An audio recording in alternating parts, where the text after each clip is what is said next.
Bonjour à tous, je suis heureuse de vous retrouver aujourd'hui pour continuer notre parcours, pour vous détailler donc les cartes des arcanes majeures du tarot de Marseille et du tarot en général. J'ai ici pris deux cartes, comme ça vous voyez les deux illustrations. J'ai donc pris la carte de la force, qui est la carte numéro 11 dans le tarot de Marseille, celle-ci, et dans le tarot doré, c'est la carte numéro 8, la force. Les deux ont exactement le même message, d'ailleurs, les dessins sont très ressemblants, comme vous pouvez le voir.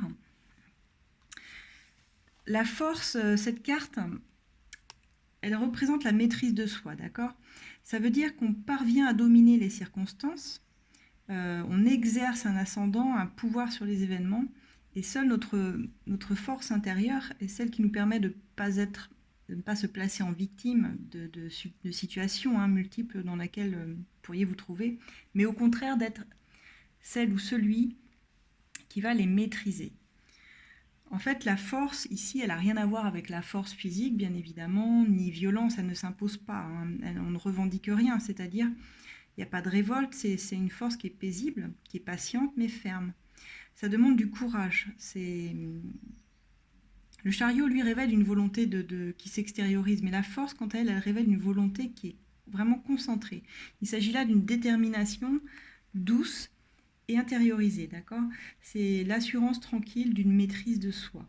C'est celui qui est maître de sa force intérieure et qui se trouve au centre de lui-même. C'est parce qu'il est bien centré, qu'il est parfaitement calme et serein, comme sur cette carte, que ce soit cette femme ou cette femme-ci, elles sont sereines, elles ne sont pas, elles sont pas dans la violence.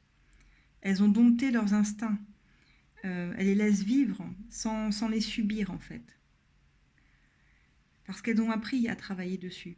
C'est celui, voilà, comment dire, qui n'a renoncé à rien sauf à lui, à ce qu'il était, et qui sait qu'aujourd'hui, il est un être accompli et différent, parce qu'il il est passé par d'autres cartes avant, qui lui ont appris à être fort de lui-même, en fait.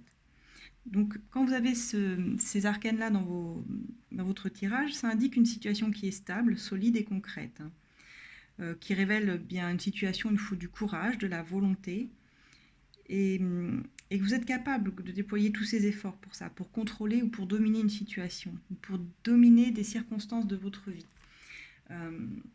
C'est vraiment le message de la force. La force, elle amène de la puissance. Si j'avais des mots-clés pour ces cartes-là, je vous dirais que c'est en 1 la puissance, en 2 l'équilibre du corps et de l'esprit, c'est dompter vos instincts primaires, tels que la colère, tels que tout ce qui peut nous submerger, vous voyez, dans nos émotions. C'est je suis capable de dompter tous les côtés de moi-même, physique, mental, émotionnel. Je sais réussir aussi grâce aux fruits de mes efforts, de maîtrise. Ça pourrait être lors d'un tirage, par exemple, je pense professionnel. Ça annoncerait forcément une forme de réussite, mais grâce à soi et aux efforts qu'on aurait déployés, et à la patience qu'on aura également, dont on aura su faire preuve. C'est connaître sa valeur aussi, la force.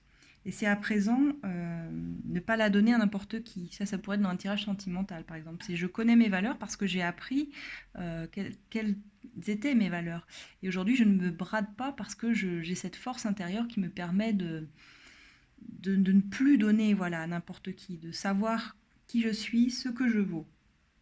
Parce que j'ai travaillé les côtés difficiles, j'ai su les dompter, tous ces côtés difficiles. Donc c'est vraiment ça, c'est une carte qui vous amène de toute façon à dompter vos peurs, vos angoisses. C'est une carte de passage à l'action aussi, la force. C'est-à-dire que là, on a besoin de contrôler les choses, de les maîtriser, c'est vrai. C'est une recherche aussi d'harmonie, de maîtrise que le lion, lui, n'a pas, comme sur cette carte. Peut-être que parfois, dans un tirage un peu plus psychologique, on pourrait dire que vous avez peut-être été bridé par quelque chose qui demande aujourd'hui à être maîtrisé, mais de façon positive. Donc peut-être que vous aviez peur de certaines choses, vous étiez confronté à des situations stressantes, douloureuses, des pensées difficiles ou traumatisantes, mais si vous avez la carte de la force, ça veut dire que vous y faites face pour les maîtriser, vous ne les fuyez pas. Et vous y faites face pour également les transmuter, pour pouvoir les utiliser à bon escient. Maintenant, si ces cartes-là, vous les avez en blocage dans un tirage, ou si elles apparaissent en étant renversées à l'envers, alors là, ça voudrait dire qu'il ne faut pas forcer les choses, que vous n'êtes pas dans... Vous n'agissez pas dans le bon sens. Ça voudrait dire que ce n'est pas en forçant les choses que vous serez bien ou que vous obtiendrez quoi que ce soit. Au contraire. Au contraire, ce sera en équilibrant tous les aspects de votre vie et en les utilisant comme ça. Des cartes retournées de la force ou en blocage traduisent également un manque de confiance en soi. C'est-à-dire qu'on voit trop les aspects négatifs de nous-mêmes sans avoir compris ce qu'il pourrait nous apporter en fait, ce qu'on a à travailler. Donc si vous l'avez en carte conseil, la force de toute façon, elle donne toujours ce conseil. Elle dit n'hésitez pas à travailler sur vous-même pour stabiliser vos énergies et vous réveiller avec une force nouvelle, la force de vous maîtriser. Voilà, j'espère que j'ai pu vous éclairer sur cette carte. On va continuer. Merci de me suivre.